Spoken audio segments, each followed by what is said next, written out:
তো হেল্ল' বন্ধু বান্ধৱীসকল, আশা কৰোঁ আপোনালোকে ভালে আছে। তো আজি মই লৈছোঁ আপোনালোকৰ বাবে এটা নতুন ভিডিঅ'টো হ'ল যে এতিয়াৰে পৰা আপোনালোকে ঘৰতে বহি থাকি আপোনাৰ হাতত থকা স্মাৰ্টফোনেৰে এমপ্লয়মেণ্ট এক্সচেঞ্জ চাৰ্টিফিকেটখন বনাব পাৰিব। এতিয়া আৰু কোনো দোকানত যোৱাৰ প্ৰয়োজন নাই, আপোনাৰ কোনো অফিচত যোৱাৰ প্ৰয়োজন নাই। আপোনালোকে নিজেই ঘৰতে বহি থাকি আপোনালোকে এমপ্লয়মেণ্ট এক্সচেঞ্জ চাৰ্টিফিকেটখন বনাব পাৰিব। তো বৰ্তমান সময়ত এমপ্লয়মেণ্ট এক্সচেঞ্জ চাৰ্টিফিকেট যিটো আছে এইটো বহুত প্ৰয়োজন হৈ গৈছে। চাকৰিৰ ক্ষেত্ৰততো এইটো লাগিবই। যদি আপোনালোকৰ এমপ্লয়মেণ্ট এক্সচেঞ্জ চাৰ্টিফিকেট নাই, তো হয়তো আপোনালোকে চাকৰিৰ বাবে আবেদন কৰিব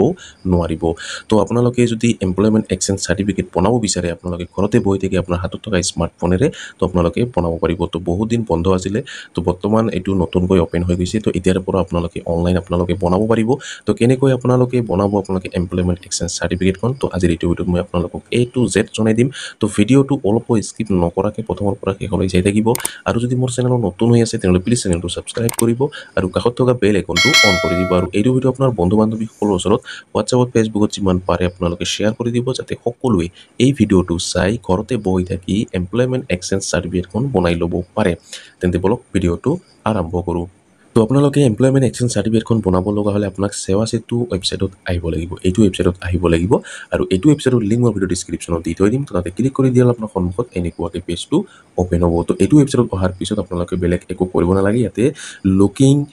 for a particular service charger, তো ইয়াতে আপোনাক ক্লিক কৰিব। তো ইয়াতে ক্লিক কৰাৰ পিছত আপোনালোকে ইয়াতে চাৰ্চ বাৰত টাইপ কৰিব এমপ্লয়মেণ্ট এক্সচেঞ্জ বুলি। যিটো এমপ্লয়মেণ্ট এক্সচেঞ্জ বুলি যেতিয়া আপোনালোকে ইয়াতে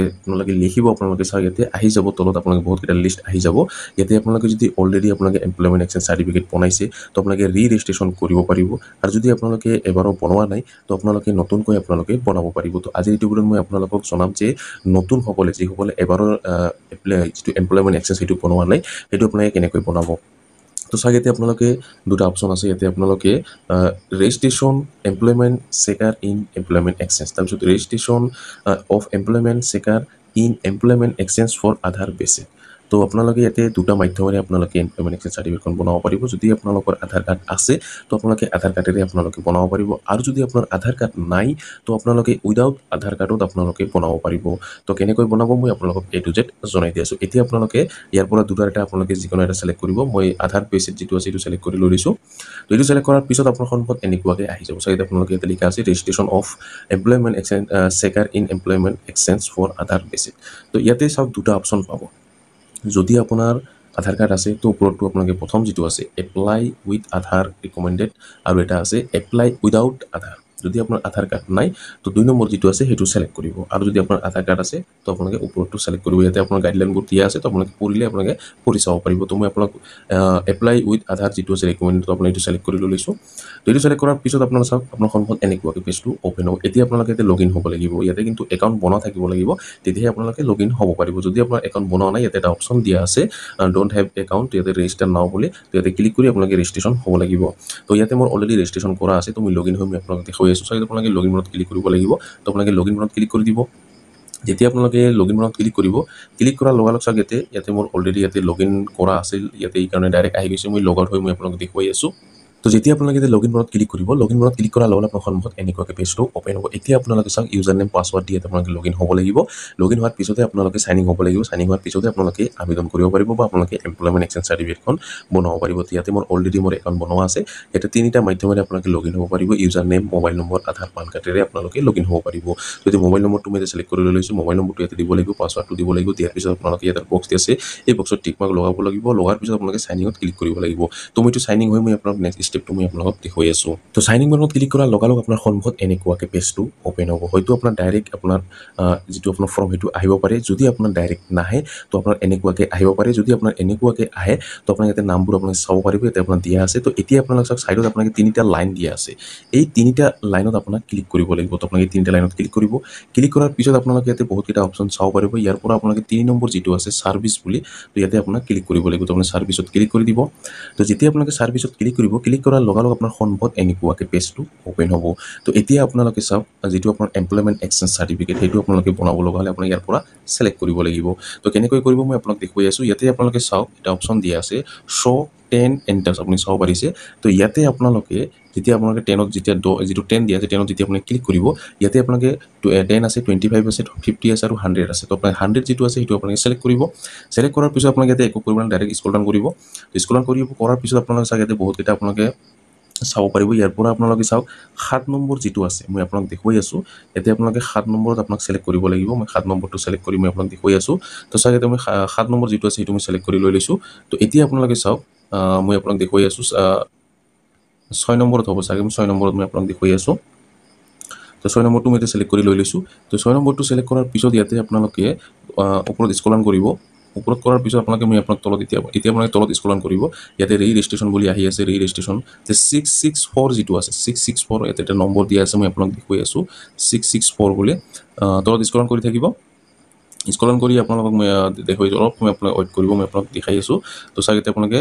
তলত স্ক্ৰল ডাউন কৰিব স্ক্ৰল ডাউন কৰি ইয়াতে 664 বুলি এটা নম্বৰ আছে সেই নম্বৰটোত আপোনালোকে লিখা থাকিব এমপ্লয়মেণ্ট এক্সচেঞ্জ সাৰ্টিফিকেট বুলি তো মই আপোনালোকক দেখুৱাই আছো ৰেজিষ্ট্ৰেশ্যন চাগে আপোনালোকে মই ভিডিওটো অলপ স্কিপ কৰি মই আপোনাক দেখুৱাই আছো তো তলত আপোনালোকে 7 নম্বৰ যিটো আছে সেইটো সিলেক্ট কৰিব 7 নম্বৰটো সিলেক্ট কৰাৰ পিছত এতিয়া আপোনালোকে ওপৰত আপোনালোকে স্ক্ৰল ডাউন কৰিব তো ওপৰত স্ক্ৰল ডাউন কৰাৰ পিছত মই আপোনালোকক দেখুৱাই আছো চাগে আপোনালোকে এমপ্লয়মেণ্ট এক্সচেঞ্জ সাৰ্টিফিকেট মই আপোনাক দেখুৱাই আছো ৰেজিষ্ট্ৰেশ্যন বুলি এটা লিখা আছে চাগে তো অলপ সময় আপোনালোকে ৱেইট কৰিব মই আপোনাক দেখাই দি আছো 664 বুলি চাগে তলত ওপৰত আপোনালোকে স্ক্ৰল ডাউন কৰিব ইয়াতে আপোনালোকে আহি আছে চাগে আপোনালোকে ৰিনিউৱেল বুলি আহি গৈছে এই ইয়াতে চাওক ইয়াতে আপোনালোকে চাওক 664 নম্বৰ ইয়াতে registration of employment checker in employment exchange for Aadhaar basic তো এইটো সিলেক্ট কৰিলেও হৈ যাব আৰু 663 চাগে 663 ইয়াতে registration of employment checker in employment exchange এইটো সিলেক্ট কৰিলেও হৈ যাব তো এতিয়া আপোনালোকে সাইডত আপোনালোকে চাওক এপ্লাই বুলি এটা বটন দিয়া আছে তো আপোনালোকে এই এপ্লাই বটনত আপোনাক ক্লিক কৰিব লাগিব দুটাৰ এটা যিকোনোত আপোনালোকে এটা ক্লিক কৰি দি দিব মই আপোনাক ক্লিক কৰি দেখাই দি আছো এপ্লাই যেতিয়া আপোনালোকে ক্লিক কৰিব ক্লিক কৰাৰ লগে লগে আপোনাৰ সন্মুখত এনেকুৱাকৈ আহি যাব তো আপোনালোকৰ যদি আধাৰ কাৰ্ড আছে যদি আপোনালোকে এবাৰো আপোনালোকে আবেদন কৰা নাই তো এপ্লাই উইথ আধাৰ যিটো আছে সেইটো সিলেক্ট কৰিব সেইটো সিলেক্ট কৰাৰ পিছত আপোনালোকৰ সন্মুখত এনেকুৱাকৈ পেজটো ওপেন হ'ব ইয়াতে সকলো ডিটেইলছ দিয়া থাকিব কিমান দিনৰ ভিতৰত আহিব কি ডকুমেণ্টছ লাগিব ইয়াতে আপোনাক দিয়া আছে তো এতিয়া আপোনালোকে আপোনাৰ আধাৰ কাৰ্ডখন ভেৰিফাই কৰিব লাগিব ইয়াতে বক্স দিয়া আছে বক্সত টিক মাৰ্ক লগাব লগাৰ পিছত আপোনালোকে ইয়াতে এতিয়া আপোনালোকে প্ৰথমতে আধাৰ কাৰ্ড নম্বৰটো দিব লাগিব ইয়াতে ষ্টেটটো সিলেক্ট কৰি থাকিব এতিয়া আপোনালোকে আধাৰ কাৰ্ডৰ যিটো ফুল নেম সেইটো আপোনাক দিব লাগিব দিয়াৰ পিছত আপোনালোকে ভেৰিফাই আধাৰত ক্লিক কৰিব লাগিব তো যেতিয়া আপোনালোকে ভেৰিফাই আধাৰত ক্লিক কৰিব তো আপোনাৰ এইটো ভেৰিফাই হৈ যাব তো আপোনালোকে নিশ্চয় গম পালে তো মই এইটো ফিল কৰি মই আপোনাক দেখুৱাই আছো তো যেতিয়া আপোনালোকে ভেৰিফাই আধাৰত ক্লিক কৰিব আধাৰ কাৰ্ড নম্বৰটো দি আপোনাৰ আধাৰ কাৰ্ড নামটো দি আপোনালোকে যেতিয়া ভেৰিফাই বটনত ক্লিক কৰিব তো আপোনাৰ এতিয়া OTPটো দিব লাগিব আপোনাৰ আধাৰ কাৰ্ডৰ যিটো মোবাইল নম্বৰ লিংক আছে এই লিংকত যিটো আপোনাৰ লিংক আছে লিংক থকা মোবাইলত আপোনাৰ এটা OTP যাব সেই OTPটো আপোনাৰ এইটো বক্সত দিব লাগিব দিয়াৰ পিছত আপোনালোকে ভেৰিফাই বটনত ক্লিক কৰিব লাগিব তো এইটো হ'ল আপোনাৰ যিসকলৰ আধাৰ কাৰ্ড আছে তো যিসকলৰ আধাৰ কাৰ্ড নাই সেইসকলে কেনেকৈ আবেদন কৰিব তো সেইটো মই আপোনালোকক দেখুৱাই আছো তো চাগে মই বেগ আহিছোঁ এতিয়া আপোনালোকে যিসকলৰ আধাৰ কাৰ্ড নাই তো সেইসকলে কেনেকৈ এমপ্লয়মেণ্ট এক্সচেঞ্জ সাৰ্টিফিকেটখন বনাব তেতিয়া এপ্লাই উইদাউট আধাৰ যিটো আছে তল 2 নম্বৰ সেইটো আপুনি সিলেক্ট কৰিব ইয়াতে ক্লিক কৰিব তো ইয়াতে ক্লিক কৰাৰ লগে লগে আপোনাৰ সন্মুখত এনেকুৱাকৈ পেজটো ওপেন হ'ব ইয়াতে আপুনি ডিটেইলছটো দিয়া থাকিব এতিয়া আপুনি স্ক্ৰল ডাউন কৰিব ইয়াতে প্ৰচিড বুলি এটা বটন দিয়া আছে তো প্ৰচিড বটনত ক্লিক কৰিব যেতিয়া আপোনালোকে প্ৰচিড বটনত ক্লিক কৰিব আপোনাৰ সন্মুখত এনেকুৱাকৈ পেজটো ওপেন হ'ব এতিয়া আপোনালোকে পাৰ্চনেল ডিটেইলছটো আপোনাৰ ইয়াতে দিব লাগিব তো পাৰ্চনেল ডিটেইলছ আপোনালোকে কি দিব লাগিব ইয়াতে প্ৰথমতে আপোনাৰ চাওক ইয়াতে নামটো দিব লাগিব এপ্লিকেণ্ট নেম তাৰপিছত জেণ্ডাৰটো সিলেক্ট কৰিব লাগিব মোবাইল নম্বৰটো ইয়াতে অট'মেটিক আহি যাব তাৰপিছত আপোনালোকে ইমেইল আইডি এক্টিভ থকা ইমেইল আইডিটো দিব লাগিব তাৰপিছত পাৰ্চনেল ইনফৰমেশ্যন অফ এপ্লিকেণ্ট তো পাৰ্চনেল ডিটেইলছটো আপোনাক ইয়াতে দিব লাগিব তো পাৰ্চনেল ডিটেইলছ চাওক ইয়াতে আপোনালোকে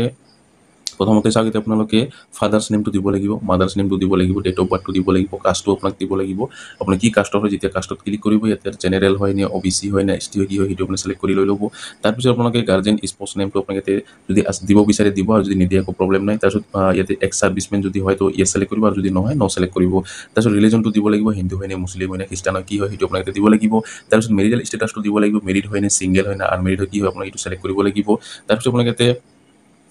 আইডেণ্টিফিকেশ্যন মাৰ্ক যদি আপোনাৰ কিবা মাৰ্ক আছে তো মাৰ্কটো দিব লাগিব আৰু যদি নাই তো ন বুলি দিলেও ইয়াতে হৈ যাব তাৰপিছত আপোনালোকে কাৰেণ্ট এমপ্লয়মেণ্ট ডিটেইলছ তো কাৰেণ্ট এমপ্লয়মেণ্ট ষ্টেটাছটো আপোনাক ইয়াতে দিব লাগিব যেতিয়া আপোনালোকে সিলেক্টত ক্লিক কৰিব ইয়াতে আপোনালোকে চাওক বহুতকেইটা অপশ্যন আপোনালোকে ইয়াতে চাব পাৰিব তো আপুনি এমপ্লয়মেণ্ট এক্সচেঞ্জ সাৰ্টিফিকেটটো যে বনাব কিহৰ কাৰণে বনাব ইয়াতে আপোনাৰ কেটাগৰীটো আপোনাক ইয়াতে দিব লাগিব ষ্টেটাছটো আপোনাক ইয়াতে দিবলৈ আনএমপ্লয়েড না সেল্ফ এমপ্লয়েড না ইয়াতে আপোনালোকে self employed without gov support self employed with gov support তো আপুনি কি হয় সেইটো আপুনি ইয়াতে সিলেক্ট কৰিব লাগিব আপুনি কোনটো বনায় সেইটো আপুনি ইয়াতে সিলেক্ট কৰিব লাগিব তো সিলেক্ট কৰি লৈ ল'ব তাৰপিছত আপোনালোকে ইয়াতে দিব লাগিব ফিজিকেল যিটো আপোনাৰ ডিটেইলছ সেইটো দিব লাগিব তো হাইট আপোনাৰ কিমান হয় সেইটো দিব লাগিব আপোনাৰ ৱাইট তো আপোনাৰ ৱাইট কিমান হয় সেইটো আপোনাক দিব লাগিব তাৰপিছত আপোনালোকে এই দুটা আপোনাৰ নিদিলেও হৈ যাব আপুনি যদি দিব বিচাৰে দিব আৰু যদি নিদিয়ে একো প্ৰব্লেম নাই তাৰপিছত আপোনাক দিব লাগিব are you different ability PWD তো ডিজেবিলিটি যদি হয় তো আপোনালোকে ইয়াতে ইয়েছ আৰু ন দিয়া আছে তো আপুনি চেলেক্ট কৰিব লাগিব যদি হয় ইয়েছ চেলেক্ট কৰিব আৰু যদি নহয় ন চেলেক্ট কৰিব তাৰপিছত আপোনালোকে 7 নেক্সট ক্লিক কৰিব লাগিব তো মই এইটো ফিল কৰি মই আপোনাক নেক্সট ষ্টেপটো মই আপোনাক দেখাই দি আছোঁ তো যেতিয়া আপোনালোকে গোটেই ডিটেইলছ দিয়াৰ পিছত যেতিয়া আপোনালোকে 7 নেক্সট ক্লিক কৰিব ক্লিক কৰাৰ লগে আপোনাৰ সন্মুখত এনেকুৱাকৈ পেজটো অ'পেন হ'ব চাগে এতিয়া আপোনালোকে ছাকচেছফুল হৈ গৈছে তো এতিয়া আপোনাক দিব লাগিব এড্ৰেছ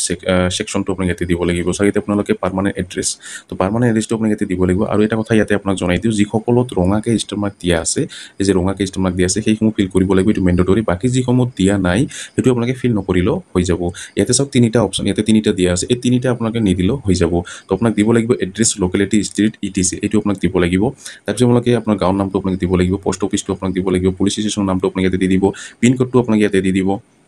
তাৰপিছত আপোনাক দিব লাগিব ডিষ্ট্ৰিক্টটো আপোনাৰ নিজৰ ডিষ্ট্ৰিক্টখন চেলেক্ট কৰি লৈ ল'ব চাব ডিভিজনটো চেলেক্ট কৰি লৈ ল'ব ৰেভিনিউ বা চাৰ্কেলটো চেলেক্ট কৰি লৈ ল'ব ৰেচিডেণ্টেলটো আপোনাক ইয়াতে চেলেক্ট কৰি লৈ ল'ব তাৰপিছত আপোনালোকে কমিউনিকেশ্যন এড্ৰেছ যদি আপোনাৰ ছেম হয় তো ইয়াতে আপোনালোকে চাওক ইয়াতে লিখা আছে same as per permanent address তো ইয়েছ আৰু ন দিয়া আছে যদি ছেম হয় তো আপোনালোকে ইয়েছ চেলেক্ট কৰিব আৰু যদি নহয় তো আপোনালোকে ন চেলেক্ট কৰিব যদি বেলেগ বেলেগ হয় তো আপোনালোকে ইয়াতে আপোনাক ডিটেইলছটো দিব লাগিব তো দিয়াৰ পিছত আপোনালোকে 7 নেক্সট ক্লিক কৰিব লাগিব তো 7 নেক্সট ক্লিক কৰাৰ পিছত ইয়াৰ নেক্সট পেজটো অ'পেন হ'ব তো মই এইটো ফিল কৰি মই আপোনালোকক নেক্সট ষ্টেপটো মই আপোনালোকক দেখুৱাই আছোঁ তো 7 নেক্সট ক্লিক কৰাৰ লগে আপোনাৰ সন্মুখত এনেকুৱাকৈ পেজটো অ'পেন হ'ব চাগে ইয়াতে লিখা আছে success address has been successfully saved তো আপোনাৰ ছাকচেছফুল হৈ গৈছে তো যেতিয়া আপোনালোকে 7 নেক্সট ক্লিক কৰিব তো আপোনাৰ সন্মুখত এনেকুৱাকৈ আহি যাব এতিয়া আপুনি স্ক্ৰল কৰিব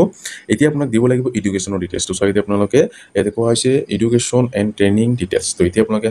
হায়েষ্ট এডুকেশ্যন লেভেলটো আপুনি ইয়াতে দিব লাগিব তো যেতিয়া আপোনালোকে ইয়াতে চেলেক্টত ক্লিক কৰিব ইয়াতে আপোনালোকে বিল' 9 the pass 10 the pass 12 the pass ITI diploma graduate post graduate ইয়াতে আপোনালোকে সকলো ডিগ্ৰী ইয়াতে দিয়া আছে তো আপুনি চাওক ইয়াতে হায়েষ্ট আপোনাৰ কিমান কোৱালিফিকেশ্যন এডুকেশ্যন সেইটো আপোনাক চেলেক্ট কৰিব লাগিব তো মই এক্সাম্পল হিচাপে মই ইয়াতে 10 পাছটো চেলেক্ট কৰি লৈছোঁ তো 10 পাছটো চেলেক্ট কৰাৰ পিছত আপোনালোকে ইয়াতে দিব লাগিব 10 পাছৰ ডিটেইলছটো সাপোজ এতিয়া আপোনালোকে যদি ইয়াতে হাই সেকেন্ডাৰী বা ITI ডিপ্ল'মা বা গ্ৰেজুৱেটটো চেলেক্ট কৰে তো গ্ৰেজুৱেটৰ ডিটেইলছটো দিব লাগিব তাৰপিছত আপোনালোকে যদি 10 পাছ যদি চেলেক্ট কৰে তো 10 পাছৰ ডিটেইলছটো আপুনি ইয়াতে দিব লাগিব তো চাগে আপোনালোকে প্ৰথমতে কোৱালিফিকেশ্যনটো ইয়াতে আহি যাব কোৰ্চটো ইয়াতে আহি যাব বৰ্ড এতিয়া আপোনালোকে বৰ্ডটো দিব লাগিব ছাবজেক্টটো দিব লাগিব ছাবজেক্ট আপ টু 6 দিয়া আছে তাৰপিছত ইনষ্টিটিউশ্যনটো আপোনাক দিব লাগিব মিডিয়াম অফ ইনষ্টিটিউটটো আপোনাক দিব লাগিব এছামিছ মিডিয়াম নে ইংলিছ মিডিয়াম তাৰপিছত কোৰ্চ টাইপটো আপোনাক ইয়াতে দিব লাগিব ইয়াৰ অফ এডমিশ্যনটো দিব লাগিব ইয়াৰ অফ পাছিংটো দিব লাগিব পাৰ্চেণ্টেজটো দিব লাগিব তাৰপিছত আপোনাক ইয়াতে আপলোড দিব লাগিব আপলোড পাছ সাৰ্টিফিকেট তো আপোনাৰ পাছ সাৰ্টিফিকেটখন ইয়াতে আপলোড দিব লাগিব তাৰপিছত আপোনালোকে মাৰ্কশ্বিটখন ইয়াতে আপোনাক আপলোড দিব লাগিব তো আপোনালোকে নিশ্চয় গম পালে তাৰপিছত চাগে আপোনালোকে ইয়াতে কোৱা হৈছে do you want to add additional certificate তো ইয়াতে আপোনালোকে দুটা অপশ্যন আছে ইয়েছ আৰু ন তো আপোনাক যদি ইয়েছ হয় তো ইয়েছ চেলেক্ট কৰিব আৰু যদি ন হয় ন চেলেক্ট কৰিব এইটো দিয়াৰ পিছত আপোনালোকে 7 নেক্সটত ক্লিক কৰিব লাগিব তো মই এইটো ফিল কৰি মই আপোনাক নেক্সট ষ্টেপটো মই আপোনাক দেখাই দি আছোঁ তো এডুকেশ্যন ডিটেইলছটো দিয়াৰ পিছত যেতিয়া আপোনালোকে 7 নেক্সটত ক্লিক কৰিব ক্লিক কৰাৰ লগে আপোনাৰ সন্মুখত এনেকুৱাকৈ পেজটো অ'পেন হ'ব এতিয়া আপোনালোকে চাওক এমপ্লয়মেণ্টৰ যিটো কেৰিয়াৰ ডিটেইলছ সেইটো আপোনাক ইয়াতে দিব লাগিব তো এমপ্লয়মেণ্ট কেৰিয়াৰ ডিটেইলছটো আপোনাক ইয়াতে দিব লাগিব ইয়াতে দুটা আছে ফ্ৰেছাৰ্ছ আৰু এক্সপিৰিয়েঞ্চ তো ইয়াতে আপোনাক যদি কোনো আপোনাৰ এক্সপিৰিয়েঞ্চ নাই তো আপোনাক ফ্ৰেছাৰ যিটো আছে সেইটো চিলেক্ট কৰাই থাকিব আৰু যদি আপোনাৰ কিবা এক্সপিৰিয়েঞ্চ আছে তো এইটো চিলেক্ট কৰিব তাৰপিছত আপোনালোকে চাওক তলত স্ক্ৰল কৰিব এতিয়া আপোনাক লেংগুৱেজটো ইয়াতে আপোনাক চিলেক্ট কৰিব লাগিব ইয়াতে আপোনালোকে লেংগুৱেজটো চিলেক্ট কৰিব লাগিব তাৰপিছত ৰিড ৰাইট স্পীক আপুনি ক'ব পাৰে নে লিখিব পাৰে আপুনি কি কৰিব পাৰে সেইটো দিব লাগিব তাৰপিছত প্ৰফেঞ্চিয়েলটো আপোনাক ইয়াতে দিব লাগিব তাৰপিছত আপোনালোকে চাওক ইয়াতে তো ইয়াতে এটা আপোনাৰ একশ্যন বুলি এটা অপশ্যন দিয়া আছে একশ্যন প্লাছ বুলি এটা অপশ্যন দিয়া আছে এইটো হ'ল আপোনালোকে যদি আপোনালোকে বহুতকেইটা লেংগুৱেজ জানে তো আপোনালোকে ইয়াতে এড কৰিব পাৰিব ছাপ'জ এতিয়া মই আপোনাক চিলেক্ট এই প্ৰথম যিটো আছে ইয়াতে যেতিয়া ক্লিক কৰিব ইয়াতে আপোনালোকে বহুতকেইটা লেংগুৱেজ দিয়া আছে আপুনি কি ভাষা জানে সেইটো আপোনাক ইয়াতে চিলেক্ট কৰিব ছাপ'জ এতিয়া আপোনালোকে এছামিজটো জানে তো এছামিজটো আপোনালোকে ইয়াতে ৰিড কৰিব জানে ৰাইট কৰিব জানে স্পীক আপুনি ক'ব পাৰে তো তিনিটাতে আপোনালোকে টিক মাৰ্ক লগাব লগাৰ পিছত আপোনালোকে চাওক এতিয়া মই তিনিটাতে মই টিক মাৰ্ক লগাই দিছোঁ এতিয়া আপোনালোকে চাওক প্ৰফেঞ্চিটো যিটো আছে চিলেক্টত যেতিয়া ক্লিক কৰিব ইয়াতে আপোনাৰ চাওক বিগিনাৰ আছে তাৰপিছত আপোনালোকে ইয়াতে বহুত এক্সপাৰ্ট আছে তো আপোনাক কি হয় সেইটো আপুনি ইয়াতে চিলেক্ট কৰি লৈ ল'ব লোৱাৰ পিছত এতিয়া আপোনালোকে ইংলিছ ক'ব পাৰে বা লিখিব পাৰে বা আপোনালোকে ক'ব পাৰে বা ৰিড কৰিব পাৰে ৰাইট কৰিব পাৰে আপুনি স্পীকো কৰিব পাৰে তো ইংলিছটো এতিয়া আপোনালোকে যদি এড কৰিব বিচাৰে তো ইয়াতে চাওক এতিয়া আপোনালোকে তো এতিয়া আপোনালোকে যদি ইংলিছ লেংগুৱেজটো আপোনাক যদি দিব বিচাৰে ইয়াতে প্লাছ যিটো আছে একশ্যন ইয়াতে আপোনাক ক্লিক কৰিব লাগিব ক্লিক কৰাৰ পিছত ইয়াতে আপুনি চিলেক্টত ক্লিক কৰিব এতিয়া আপোনালোকে বড়ো বা বাঙালী বা আপোনালোকে ইংলিছ আপুনি কি যিটো জানে আপোনালোকে সেইটো চিলেক্ট কৰিব তো এনেকৈ আপোনালোকে বহুতকেইটা লেংগুৱেজ আপোনালোকে চিলেক্ট কৰিব পাৰিব তো চিলেক্ট কৰাৰ পিছত আপোনালোকে ইয়াতে তিনিটা যদি আপুনি ৰিড কৰিব পাৰে ৰিডত টিক মাৰ্ক লগাব বা ৰাইট কৰিব পাৰে ৰাইটত টিক মাৰ্ক লগাব বা স্পীক কৰিব পাৰে আপোনাক ক'ব পাৰে তো এইটো আপুনি টিক মাৰ্ক লগাব লগাৰ পিছত চিলেক্টত ক্লিক কৰিব ইয়াতে আপোনাক এক্সপাৰ্ট হয় নে আপুনি কি বিগিনাৰ হয় আপুনি কি হয় সেইটো আপুনি চিলেক্ট কৰিব তাৰপিছত আপোনালোকে যদি এতিয়া বেংগলী দিব বিচাৰে বা আপোনাক বড়ো দিব বিচাৰে সেইটো আপোনালোকে ইয়াতে প্লাছত ক্লিক কৰিব ইয়াতে আপোনাৰ এড হৈ আহিব তো এনেকৈ আপোনালোকে লেংগুৱেজবোৰ এড কৰিব তাৰপিছত আপোনালোকে ইয়াতে স্কিল আপোনাৰ চাগে এতিয়া আপোনালোকে দুটা অপশ্যন আছে আনস্কিল্ড আৰু স্কিল্ড তো আপুনি কি হয় সেইটো সিলেক্ট কৰিব কৰাৰ পিছত আপোনালোকে 7 নেক্সট ক্লিক কৰিব লাগিব তো 7 নেক্সট যেতিয়া ক্লিক কৰিব তো নেক্সট পেজটো ওপেন হ'ব তুমি এইটো ফিল কৰি মই আপোনাক নেক্সট ষ্টেপটো মই আপোনাক দেখাই দি আছোঁ তো 7 নেক্সট ক্লিক কৰাৰ লগত আপোনাৰ সন্মুখত এনেকুৱাকৈ পেজটো ওপেন হ'ব তো এতিয়া আপোনালোকক চাওক ইয়াতে কোৱা হৈছে চাওক ইয়াতে time slot for physical document verification তো ফিজিকেল আপোনালোকে অফিচত যাব লাগিব ডকুমেণ্টছবোৰ ভেৰিফিকেশ্যনৰ কাৰণে তো ইয়াতে কোৱা হৈছে time slot for physical document verification তো ইয়াতে আপোনালোকে চাওক মই আপোনাক দেখাই দি আছোঁ আপোনাক ইয়াতে টাইম তাৰপিছত আপোনালোকে ডেট সেইটো আপোনালোকে চিলেক্ট কৰিব লাগিব প্ৰথমতে চিলেক্ট ডেটটো চিলেক্ট কৰিব লাগিব আপুনি কোনটো ডেটত যাব সেইটো চিলেক্ট কৰি লৈ ল'ব তাৰপিছত আপোনালোকে চিলেক্ট টাইম তো টাইমটো আপোনালোকে চিলেক্ট কৰিব লাগিব আপুনি কোনটো টাইমত আপুনি ফ্ৰী হয় সেই টাইমটো আপোনাক চিলেক্ট কৰিব লাগিব তাৰপিছত আপোনালোকে এমপ্লয়মেণ্ট এক্সচেঞ্জ সেইটো আপোনাক ইয়াতে চিলেক্ট কৰিব লাগিব মই আপোনাক দেখাই দি আছোঁ এমপ্লয়মেণ্ট এক্সচেঞ্জ যেতিয়া ক্লিক কৰিব ইয়াতে চাওক আপোনালোকে ডিষ্ট্ৰিক্ট এমপ্লয়মেণ্ট এক্সচেঞ্জ চাগে আপোনালোকে দিয়া আছে তো মই এটা ডিষ্ট্ৰিক্ট চিলেক্ট কৰিছিলোঁ ইয়াতে মই এটা আহি গৈছে তো চাগে আপোনালোকে এইটো চিলেক্ট কৰিব এইটো চিলেক্ট কৰাৰ পিছত আপোনালোকে চেক এবিলিটিত আপোনাক ক্লিক কৰিব লাগিব তো ইয়াতে আপোনালোকে ডেটটো আপোনাক প্ৰথমতে চিলেক্ট কৰিব লাগিব আপোনালোকে চাওক ডেটটো আপোনালোকে চিলেক্ট কৰি লৈ ল'ব মই ইয়াতে আপোনাক চাওক ইয়াতে 15 তাৰিখ 15টো মই ইয়াতে বা 14টো মই চিলেক্ট কৰি লৈ লৈছোঁ তাৰপিছত টাইমটো আপোনাক ইয়াতে চিলেক্ট কৰিব লাগিব তো টাইমটো আপোনাক ইয়াতে যেতিয়া ক্লিক কৰিব ইয়াতে আপুনি কেতিয়া ফ্ৰী হয় আপুনি সেইটো চিলেক্ট কৰিব লাগিব আপুনি ইয়াতে চিলেক্ট কৰি লৈ ল'লে তাৰপিছত আপোনাক এতিয়া চেক এবিলিটিত আপোনাক ক্লিক কৰিব লাগিব তো আপোনালোকে চেক এবিলিটিত ক্লিক কৰিব ক্লিক কৰাৰ পিছত আপোনালোকে slot available you can go for booking তো আপোনাৰ এইটো এভেইলেবল আছে তো এতিয়া আপোনালোকে 7 নেক্সট ক্লিক কৰিব লাগিব তো আপোনালোকে 7 নেক্সট ক্লিক কৰি দিব তো এতিয়া আপোনালোকে 7 নেক্সট ক্লিক কৰিব ক্লিক কৰাৰ লগে লগে আপোনাৰ সন্মুখত এনেকুৱাকৈ পেজটো ওপেন হ'ব তো এতিয়া আপোনালোকে সাথে স্ক্ৰল কৰিব তেতিয়া আনশ্যোৰ সাইডে দিয়া হৈছে তো এতিয়া আপোনালোকে ডকুমেণ্টছ আপোনাক ইয়াতে দিব লাগিব সাইডে আপোনালোকে প্ৰুফ অফ ৰেচিডেন্ট তো ইয়াতে আপোনাক জনাই দিওঁ যিসকলক ষ্টাৰ মাৰ্ক দিয়া আছে সেইসমূহ আপোনাক দিব লাগিব বাকিবোৰ আপোনাক নিদিলেও হৈ যাব ইয়াতে আপোনালোকে প্ৰুফ অফ ৰেচিডেন্টটো আপোনাক ইয়াতে দিব লাগিব এজ প্ৰুফ এটা আপোনাক দিব লাগিব ৱৰ্ক এক্সপিৰিয়েন্সটো আপোনাক নিদিলেও হৈ যাব ইউনিক আইডেন্টিফিকেশ্যন ডকুমেণ্টটো আপোনাক ইয়াতে দিব লাগিব তাৰপিছত আপোনালোকে চাওক চিলেক্ট কৰি মই আপোনাক দেখাই দি আছোঁ প্ৰুফ অফ ৰেচিডেন্ট যেতিয়া আপুনি চিলেক্টত ক্লিক কৰিব ইয়াতে বহুত কেইটা আপোনালোকে ডকুমেণ্টছ পাব ভোটাৰ আইডি আছে বহুত কেইটা অপশ্যন আছে ইয়াতে আপোনালোকে চিলেক্ট কৰিব তাৰপিছত আপোনালোকে ব্ৰাউজাৰত ক্লিক কৰি আপলোড দি দিব এজ প্ৰুফ হিচাপে আপোনালোকে চাওক ইয়াতে বাৰ্থ চাৰ্টিফিকেট আছে স্কুল চাৰ্টিফিকেট আছে SSLC এডমিট কাৰ্ড আছে ইয়াৰ পৰা আপুনি কি হয় সেইটো চিলেক্ট কৰি লৈ ল'ব তাৰপিছত আপোনালোকে চাওক ইয়াতে ইউনিক আইডেন্টিফিকেশ্যন ডকুমেণ্ট এইটো চিলেক্ট যেতিয়া ক্লিক কৰিব driving licence voter ID copy of passport copy of PAN card তো আপুনি ইয়াতে চিলেক্ট কৰি লৈ ল'ব তাৰপিছত আপোনালোকে ফটো ইয়াতে আপোনালোকে পাছপৰ্ট সাইজ ফটো দিব লাগিব আৰু সিগনেচাৰটো ইয়াতে আপোনাক দিব লাগিব দিয়াৰ পিছত আপোনালোকে চাওক প্ৰিভিউছত আপোনাক ক্লিক কৰিব লাগিব প্ৰিভিউছত ক্লিক কৰাৰ পিছত আপোনাক সকলো চাব দিব সকলো ওকে হৈ আছে নে নাই যদি সকলো ওকে হৈ আছে তো আপোনালোকে ফাইনেল সাবমিটত ক্লিক কৰিব লাগিব তো ফাইনেল সাবমিট কৰাৰ আগতে আপোনাক এটা পেমেণ্ট কৰিব লাগিব 30 টকা বা 40 টকা আপোনাক পেমেণ্ট কৰিব লাগিব পেমেণ্টটো আপোনালোকে debit card net banking credit card এইবোৰ দি আপোনালোকে কৰিব পাৰিব পেমেণ্টটো সাকসেছ হোৱাৰ পিছত আপোনালোকে ফাইনেল সাবমিটত ক্লিক কৰিব পাৰিব তো যেতিয়া আপোনালোকে ফাইনেল সাবমিটত ক্লিক কৰিব ক্লিক কৰাৰ লগালগ আপোনাৰ এটা ৰিচিপ্ট পাব সেই ৰিচিপ্টখনে আপোনালোকে ভালকৈ ৰাখি থৈ দিব আৰু আপোনালোকে যেটো আপোনাৰ ডকুমেণ্টছ ভেৰিফিকেশ্যনৰ যেটো আপোনাক অফিচত যাব লাগিব সেই টাইম হিচাপে আপোনাক যাব লাগিব সেই যদি আপোনালোকে টাইম পাৰ হৈ যায় তো আপোনাক কিন্তু ৰেজেক্ট হৈ যাব আৰু নতুনকৈ আপোনাক আবেদন কৰিব লাগিব তো আপোনালোকে নিশ্চয় গম পালে তো ইয়াতে আপোনালোকে অনলাইন মাধ্যমেৰে কিন্তু আপোনালোকে লগালগ এমপ্লয়মেণ্ট এক্সচেঞ্জ সাৰ্টিফিকেটখন পাই যাব তো আপোনালোকে সেইটো দি আপোনালোকে কাম কৰিব পাৰিব ৰিচিপ্টটো দি আপোনালোকে সকলো কাম আপোনালোকে কৰিব পাৰিব জবৰ বাবে এপ্লাই কৰিব পাৰিব কাৰণ আপোনাৰ নম্বৰটো দিয়া থাকিব আপোনাক নম্বৰটো দি দিব তো আপোনালোকে যেটো আপোনাৰ ভেৰিফিকেশ্যনটো আপোনালোকে পিছত কৰিলে হৈ যাব টাইম হিচাপে আপোনালোকে যাব যেটো ডেট সিলেক্ট কৰিব বা যেটো টাইম সিলেক্ট কৰিব সেই হিচাপে আপোনালোকে যাব লাগিব তাতে গৈ আপোনাক ভেৰিফিকেশ্যনটো কৰিব লাগিব তো আপোনালোকে নিশ্চয় গম পালে তো এনেকৈ আপোনালোকে এমপ্লয়মেণ্ট এক্সচেঞ্জ সাৰ্টিফিকেটৰ বাবে আবেদন কৰিব পাৰিব ঘৰতে বহি থাকি আপোনাৰ হাতত থকা স্মাৰ্টফোনেৰে তো আপোনালোকে নিশ্চয় গম পালে তো আজিৰ ভিডিঅ'ত ইমানেই আশা কৰিছোঁ ভিডিঅ'টো ভাল লাগিছে যদি ভিডিঅ'টো ভাল লাগি থাকে তেন্তে লাইক কৰিব আৰু যদি মোৰ চেনেলত নতুন হৈ আছে তেন্তে প্লিজ চেনেলটো সাবস্ক্ৰাইব কৰিব আৰু কাষত থকা বেল আইকনটো অন কৰি দিব আৰু এইটো ভিডিঅ' আপোনাৰ বন্ধু বান্ধৱীসকলৰ ওচৰত হোৱাটছআপত ফেচবুকত যিমান পাৰে আপোনালোকে শ্বেয়াৰ কৰি দিব যাতে সকলোৱে এই ভিডিঅ'টো চাই এমপ্লয়মেণ্ট এক্সচেঞ্জ সাৰ্টিফিকেটখন বনাই ল'ব পাৰে ধন্যবাদ